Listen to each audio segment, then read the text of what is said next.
Okay, so in this video, I'm going to show you how to start the counterpoint in the 18th century style. Okay, so keep it in mind that we are learning the closing ones first, and then we learn the opening one first, because the closing one involves the chordal dissonance, so they're kind of related.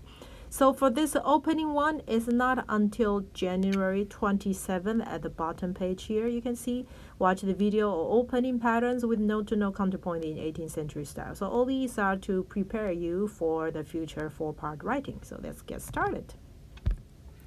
How do you open a counterpoint? So remember, in the past we have talked about in the 18th century counterpoint, they start to have an implication of harmony. So they are not just two independent lines like in chapter 9. Okay, so we usually, of course, open our interval. The opening interval should be implying a tonic, which is the one chord. All right. So in this example, the book gave us D major. So the very first beat, you're gonna imply a D major chord. So it's gonna be combination of D, F sharp, A. And the choices of notes will result in different strength of the tonality. So for example, let's look at the example 11.13, A, which is the first measure. If you have both hands on Do, we consider that a very strong opening. Okay? If you have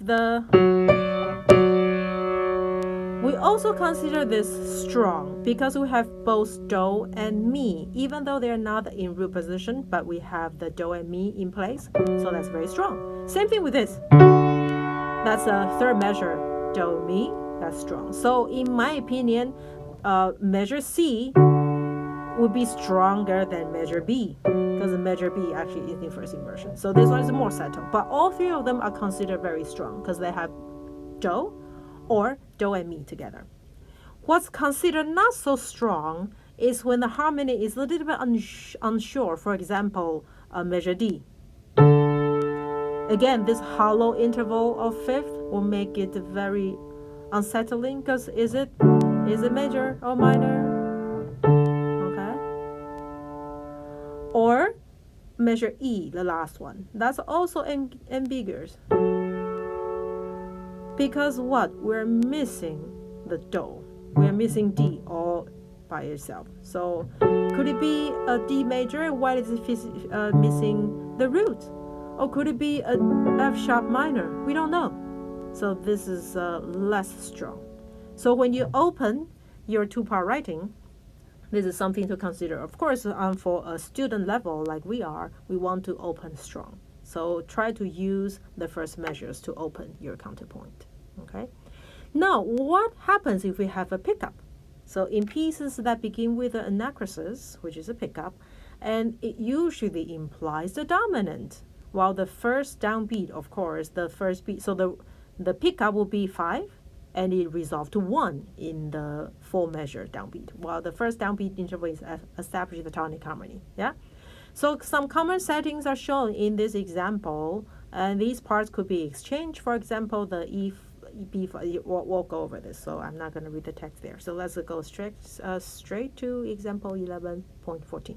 So we are in the key of E flat. So the pickup should imply 5. And then the downbeat should imply 1. Okay, so example A. So then you have 5 goes to 1 6, because this is chordal third, yeah, in the left hand. Or 5 6 to 1, yeah. That's letter B. Or or just a rest and then go to the tonic. So those are the different possibilities for you to open your counterpoint.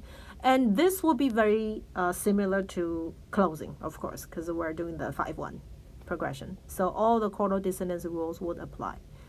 And guess what? That's it. That's it for this part of the to-do list. And all you have to do after this is to complete workbook 11.2 Roman numeral 1A, okay, and B. And then let's do this. Okay, I have to pause the video to go get my Apple Pen. Now I have it. All right, so the two exercises that I assigned on the no flight is pretty easy. It's just to practice how you open your counterpoint. So let's do a few, and then you'll do the whole page yourself. So we have, yeah. So that's the first one. So second one, we have F major, and then same thing. I have a do here, and then I have an octave here. I have a do here. So that's a pretty good opening. And then I want to do, so the exercise is I want to do 1-5 implication. So this one is 1, and then that will be 1. And then I'm going to do something with 5. And they already gave you this note. So that, because it is bass, so that makes it what inversion? So that'll be chordal third. So this would be a 5-6-5. So pretty much anything from these would work. And we want a more linear motion melodically, no jerky jumps. I want some step motion. I would prefer that, but I'm avoiding parallel 8th and 5th as well. So what do you want? I can do B flat, right? I can also do, I can do C, but they might jumping too hard. So I think I would prefer G, because G is like contrary stepwise motion. So I like that one. And that would be 2. And that will make it 5-6-5. Or maybe 5-6. It can be a 7th chord, it cannot be, because we can tell from the from just 2 notes. Yeah? So let's do another one in minor. Again, I'm going to put the leading tone on the side here so I don't forget them. So G minor, the 5-7 would be, so by doing this, you can also kind of tap into my thinking process. So that's my thinking process there. So that's the leading tone. So as a G, do, do, octave, so that's 1, and I want some kind of 5, so this one already jumped do, so. I prefer contrary, I prefer stepwise motion, so I will pick F sharp. That would be 5-6-5 or 5-6, do, T. Beautiful, right?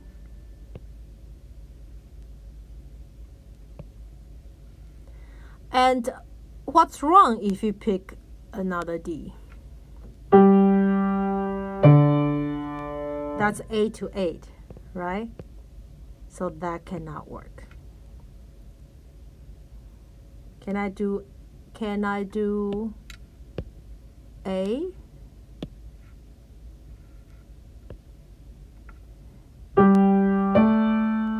Sounds horrible, isn't it? That's why 4th is not recommended. Yeah?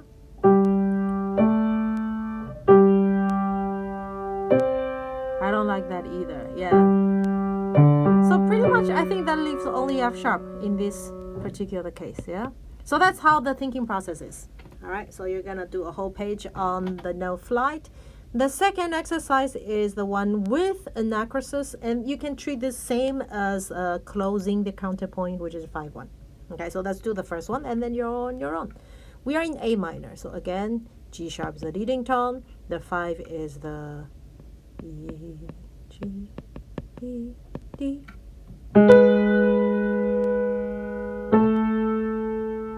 So this one's given to you. Okay, so I'm just going to go ahead and do that. Do, do. Let's do the next one. So the 5 here would be, I mean, because the bass, this one's 4-3. A, C sharp, E, G, right?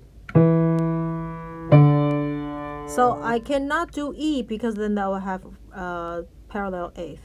what can I do? I can do, oh, that's pretty, right? If I do stepwise motion with a C sharp, T, Do, that's pretty, yeah?